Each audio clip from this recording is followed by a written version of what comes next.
Hi students and welcome in our further video of social science, our past part second textbook in history for class 8th.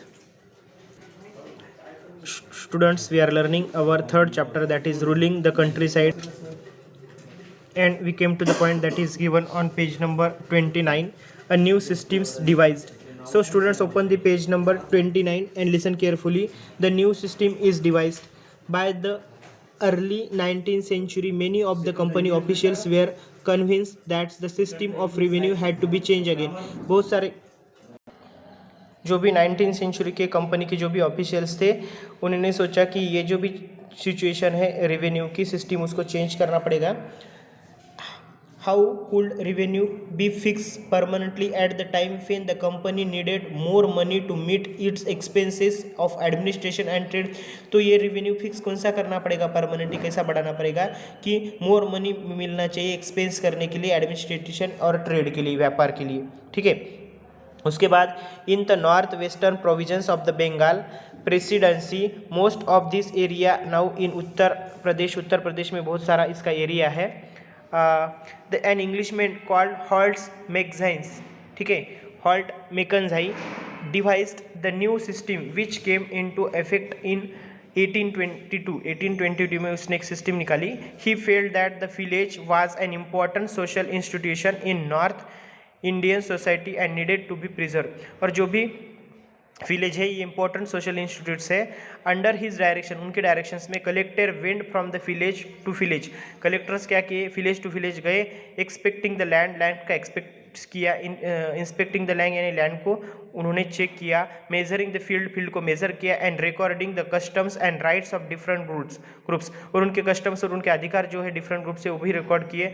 The estimated revenue of each plot with the village was adding up to calculate the revenue that the village यानी महल had to pay, कितना tax देना पड़ेगा वो भी तय किया. This demand was to be revised periodically, ये demand periodically revise हुई. नॉट परमानेंटली फिक्स नहीं थी. The charge of collecting the revenue and paying it to the company was given to the village headman, और ये जो भी charge है collecting revenue का ये विलेज के हेडमैन को दिया गया, रैदर दैन द जमींदार से ज़्यादा ये टैक्स किसको दिया गया, विलेज के हेडमैन को दिया गया. This systems come to known as Mahalwari settlement, और इस सिस्टम को महालवारी सेटलमेंट्स कहा गया. ठीक है. इसके बाद आपको फिगर भी दी है. फिगर 4 में थॉमस मुनरो गवर्नर है मद्रास का, गवर्नर था मद्रास के. कितने 1890 से लेकर 26 तक के गवर्नर थे मद्रास के, थॉमस मुनरो के, उनकी फिगर है.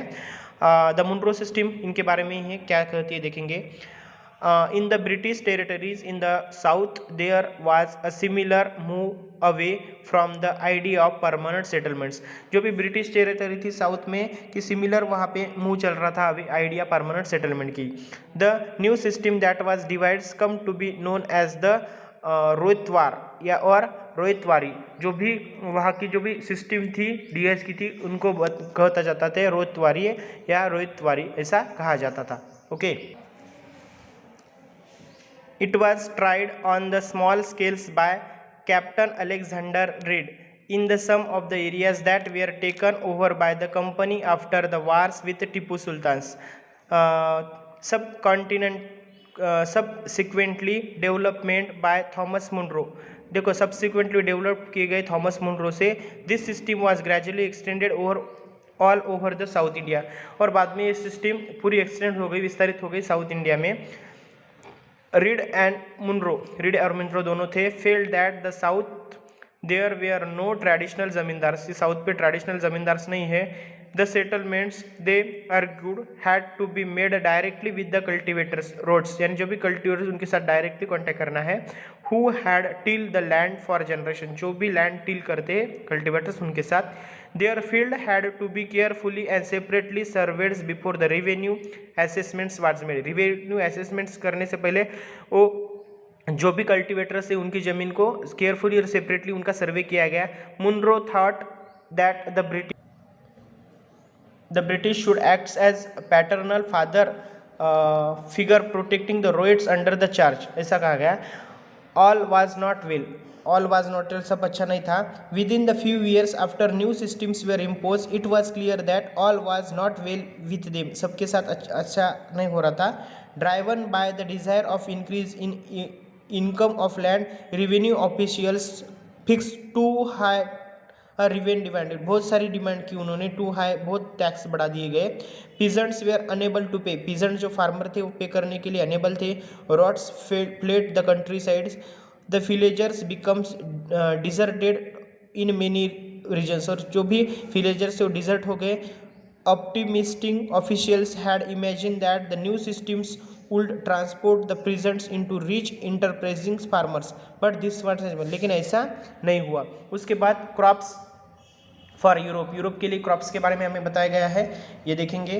The British also realise that the country sides could not only yield revenue, जो भी कंट्री साइड्स ये रेवेन्यू उन्हें देंगे नहीं, it could also grow the crops that Europe required, और उनको क्रॉप्स कौन से ग्रो करने पड़ेंगे जो यूरोप को चाहिए। By the late 18th century the company was trying its best to expand the cultivation of opium and indigo, इनका कल्टिवेशन करना चाहती थी। In the century and a half that followed, the British pursued a force cultivator in various parts of India to produce other crops, और British ने pursuits किया और force किया Indian cultivators को कि तुम ये क्रॉप्स लगाओ, जैसे जूट, बंगाल में जूट लगाओ, असम में टी लगाओ, शुगर, यूनाइटेड प्रोविजन जो भी उत्तर प्रदेश में शुगर केन लगाओ, पंजाब में फिट लगाओ, महाराष्ट्र में कॉटन ग्रो करो, और मद्रास में राइस ग्रो करो, इस तरह का उनको फोर्स किया गया।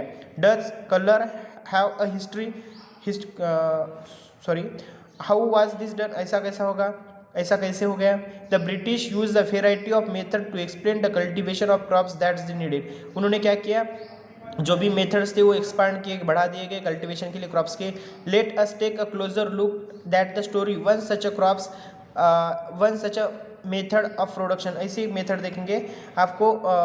फिगर 5 में दिया है, यहाँ पे फिगर 5 में क्या दिया है, कलमकारी प्रिंट है, 20th century इंडिया की कलमकारी प्रिंट है, और फिगर 6 में अ मॉरिस कॉटन प्रिंट है, लेट 19th century इंग्लैंड की प्रिंट है, ठीक है।